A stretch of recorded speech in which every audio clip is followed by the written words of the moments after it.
Ela apareceu frágil, com a voz baixa, os olhos marejados e uma história que ninguém teria coragem de duvidar.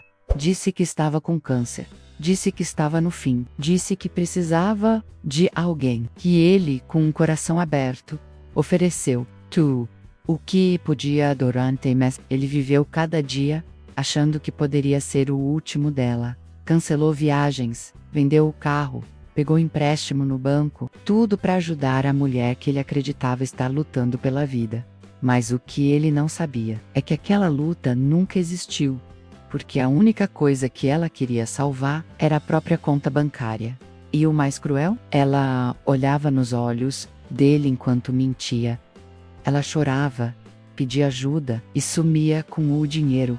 Essa não é só uma história de traição, é uma história de manipulação, de crueldade emocional e de um amor que virou golpe. E no vídeo de hoje, você vai descobrir como essa mentira começou, como ela conseguiu enganar por tanto tempo, e o momento exato em que tudo veio à tona. Fica até o final, porque você vai se surpreender com a virada mais inesperada dessa história. Mateus não procurava ninguém, estava cansado de relações rasas, de promessas vazias, até que, numa noite fria de outono, conheceu Helena em um grupo de leitura online. O assunto era poesia, mas a conexão entre eles foi instantânea, quase mágica. As conversas fluíam, os gostos combinavam, e o carinho parecia crescer a cada chamada de vídeo. Em menos de um mês, ele já acordava com mensagens dela e dormia com a voz suave dela no ouvido. Ela era doce, carismática e tinha um brilho nos olhos que encantava menos, mesmo através da tela. Foi numa dessas conversas noturnas que Helena soltou, quase como quem não queria dizer: "Eu não sei se vou estar aqui por muito tempo." Mateus congelou. Ela desviou o olhar e tentou mudar de assunto, mas ele insistiu. Foi então que ela revelou, com os olhos marejados e a voz embargada, um diagnóstico devastador. Câncer raro, terminal. Mateus ficou em choque. Mal conhecia Helena pessoalmente, mas algo nele já sentia que ela fazia parte da vida dele. E naquele momento, ele jurou a si mesmo que não deixaria ela enfrentar aquilo sozinha.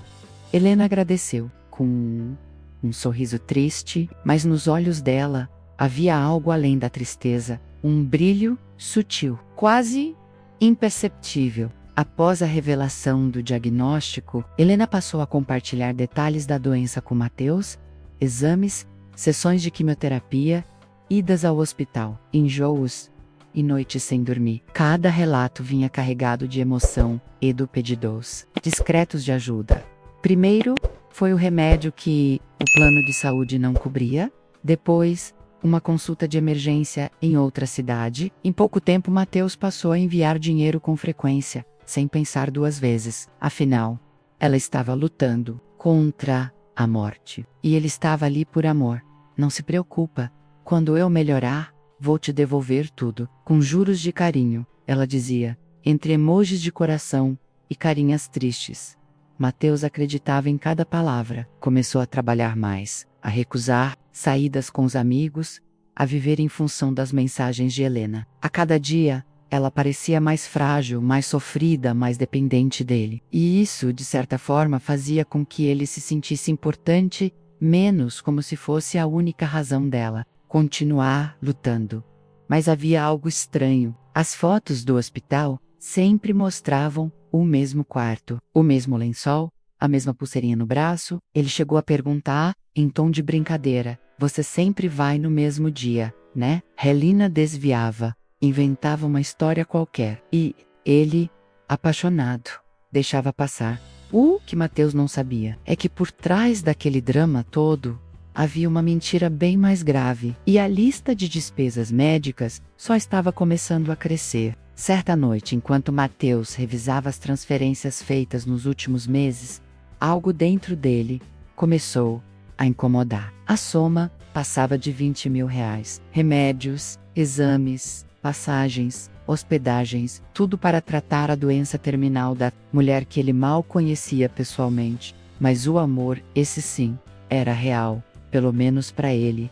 Ainda assim, havia detalhes que não batiam, fotos que pareciam recicladas, mensagens escritas às pressas, respostas automáticas e, o principal, Helena nunca aceitava chamadas de vídeo. Sempre dizia que estava sem peruca, inchada, com náuseas ou muito fraca. Ele respeitava, claro, mas agora algo não fazia sentido. Tomado por um sentimento estranho, entre culpa e dúvida, Mateus decidiu procurar o nome dela nas redes sociais. E foi aí que o chão começou a tremer. Encontrou um perfil diferente, com as mesmas fotos, mas outro nome, outra cidade, e uma foto recente em uma praia menos postada, no mesmo dia em que ela disse estar fazendo quimioterapia. Mateus congelou, coração acelerou, as mãos suaves. Tudo que ele temia começou a se formar como um quebra-cabeça cruel e perverso. Seria possível?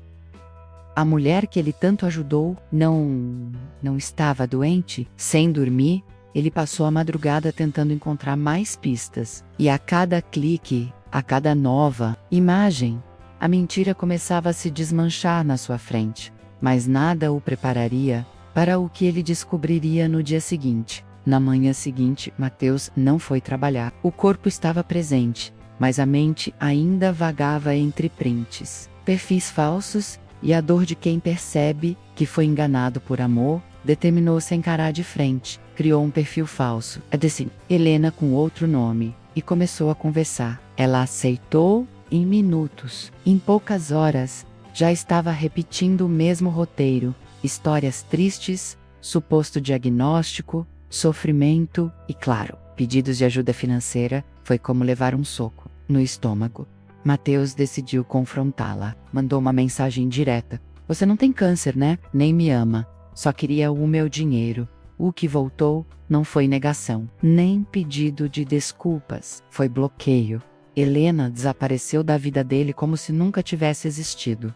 Dias depois, Mateus descobriu que ela já havia enganado outros homens, em estados diferentes, com nomes diferentes. Um padrão de golpe frio, cruel e disfarçado de amor.